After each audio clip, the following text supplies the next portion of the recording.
Balluku është simptoma, jo sëmundja. Rama është etiologjia suspension, pezullim, majoritet. Lajmet për Ballukun janë bërë virale.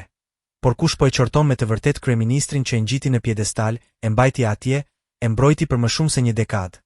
Ndërkohë që tendera kolosale, investime strategjike dhe projekte nacionaliste u kthyen në pusulla për korrupsion sistematik. Përfundimi i fundit, mos dorëheqja e numrit 1, nuk është vetëm hipokrizi.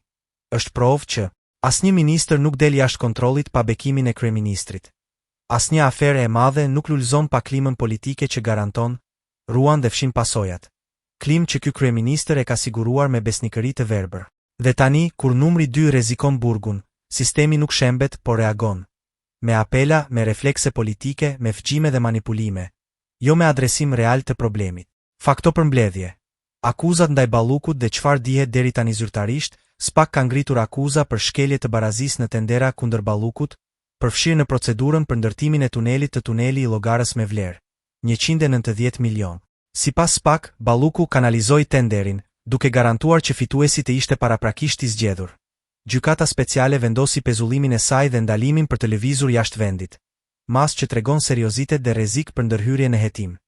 Hetimet, me sa raportohet, nuk ndalen tek tuneli i Llogarës. Procedohet edhe për rruga e Unazës së Madhe të Tiranës, lot 4 me pretendime për manipulime në diskualifikim të ofertuesve dhe favorizime. Balluku ka qenë ministrore infrastrukture që prej 2019 dhe më pas R2 në qeveri, do të thotë se kontrolli ndaj tenderave, infrastrukturës, energjisë, rrugëve, i gjithë parqet të projekteve madhore, kanë kaluar në dorën e saj për vite.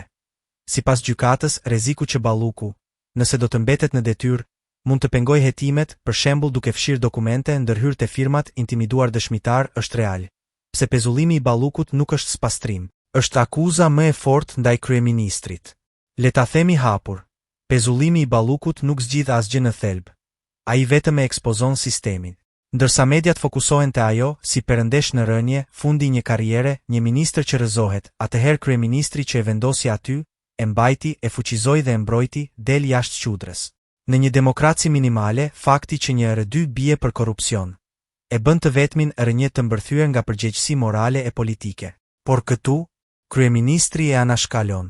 Ai apelon vendimin e paraqet si sulm ndaj ekzekutivit. Nuk ka më gabime individuale, ka model tenderash të inflacionuar, prokurimesh me fitues të caktuar, oligarkësh që fitojnë me dekada në mbështetje qeveritare.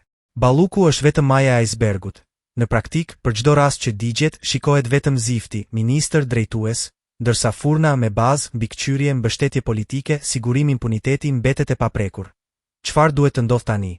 Dhe çfarë duhet të kërkojë publiku? Sistemi nuk mund të mbijetojë me fshirje selektive. Publiku, medias, opozita duhet të kërkojnë më shumë. Hetim të plot transparent jo vetëm për Ballukun, por për të gjithë zinxhirin. Firmat fituese, nën kontraktorët, burimet e financimeve, aprovimet e kabinetit.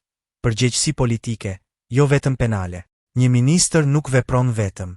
Kjo do të thotë që dhe kryeministri që ka emëruar, mbështetur, promovuar, të fillojë të jap llogari, jo të fshehet pas teatrit të pezullimeve. Reformë të thellë institucionale. Me ligje që ndalojnë klientelizmin, që sigurojnë barazi reale në tendera, që ndëshkojnë patronazhistët, oligarkët, klientët politik. Transparencë dhe kontroll publik.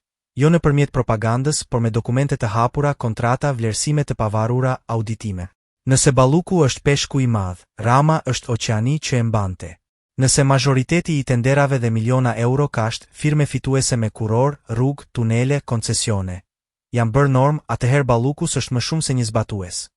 Është bërë simboli i përqendrimit të pushtetit dhe abuzimit. Por, dhe kjo është gjëja më e rëndësishme, pezullimi i një ministri nuk bën revolucion. Revolucioni do të ndodh vetëm kur të bien ata që e ndërtuan, mbajtën dhe ruajtën këtë skemë. Dhe ata nisën të bien vetëm kur publiku vendos, kur media bën punën e saj me guxim dhe kur sistemet e kontrollit, jo kukulla, rigjallërohen. Deri atëherë, pezullimi i Ballukut është vetëm kampionati i parë, finalja aty ku duhet të zbresë dhe kryeministri.